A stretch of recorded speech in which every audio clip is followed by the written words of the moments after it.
சிக்கல் சிங்காரவேலரை பார்க்க போகலாமா வாங்க.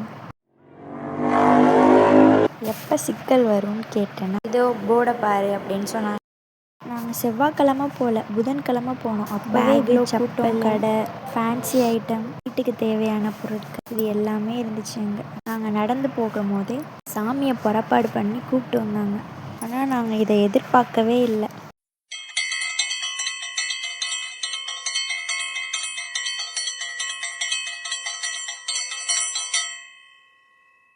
அர்ச்சனை மாலையெல்லாம் வாங்கிட்டு கோயிலுக்குள்ளே போகலாம்.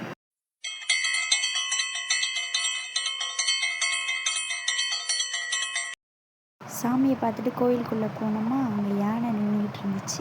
நீ ஆசீர்வாதம் வாங்கிக்கிறியான்னு கேட்டாங்க. நான் வரல, நீங்கள் வேணால் போங்க அப்படின்னு சொல்லிட்டேன். ஆனால் எனக்கு யானைன்னா பயம். எல்லாரும் ஆசீர்வாதம் வாங்கிக்கிட்டு இருந்தாங்க. கோயிலுக்குள்ளே போய் உள்ளே போனோமா, கருவறையை பூட்டி வச்சுருந்தாங்க. அதோட பிரகாரத்தை சுற்ற ஆரம்பிச்சிட்டோம். சாமியை பார்க்க முடியலையேன்னு நினச்சிக்கிட்டே இருந்தோம். போன தீபாவளிக்கு தான் இந்த கோவிலுக்கு வந்தோம். அது இவங்க கூப்பிட்டு வரல, எங்கள் பெரிய மாமா ஃபேமிலியோடு வந்தோம். இப்போ தான் இந்த கோவிலுக்கு நானும் இவங்க சேர்ந்து வரோமே. அங்கே உள்ள ஞாயன்மார்கள் பேரெல்லாம் படிச்சுக்கிட்டே வந்தேன். கோவில் அவ்வளோ ஒரு அழகாக இருந்துச்சு.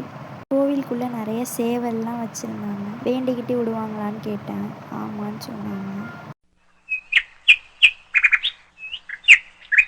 அந்த சைடு நின்றுக்கிட்டு இருந்த சேவல் எப்படி தான் இந்த சைடு வந்துச்சுன்னு தெரில, எங்கள் பின்னாடியே எங்களை ஃபாலோ பண்ணியே வந்துக்கிட்டு இருந்துச்சு. சரி நீ இங்கேயே இருன்னு சொல்லிட்டு நாங்கள் சேவலுக்கு பாய் சொல்லிவிட்டு இடத்த விட்டு கிளம்பிட்டோம்.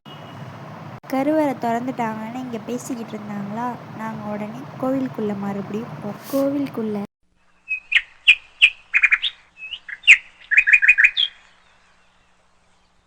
சாமியை பார்த்துட்டு வெளில வந்தோமா, இப்போ யானை டான்ஸ் ஆடிக்கிட்டு நின்றுக்கிட்டு இருந்துச்சு. நீங்கள் பார்த்துக்கிட்டு இருங்க, நான் போய் உட்கார்றேன்னு சொல்லிட்டு நான் கொஞ்சம் நேரம் உட்காந்துருந்தேன். போகும்போது என்னென்ன பார்த்தோம், அதில் நமக்கு தேவையானது மட்டும் வாங்கி வீட்டுக்கு ரிட்டன் ஆக போகிறோம். தேங்க்யூ, பாய். சப்ஸ்கிரைப் பண்ணுங்கள், லைக் பண்ணுங்கள், ஷேர் பண்ணுங்கள். தேங்க்யூ, பாய்.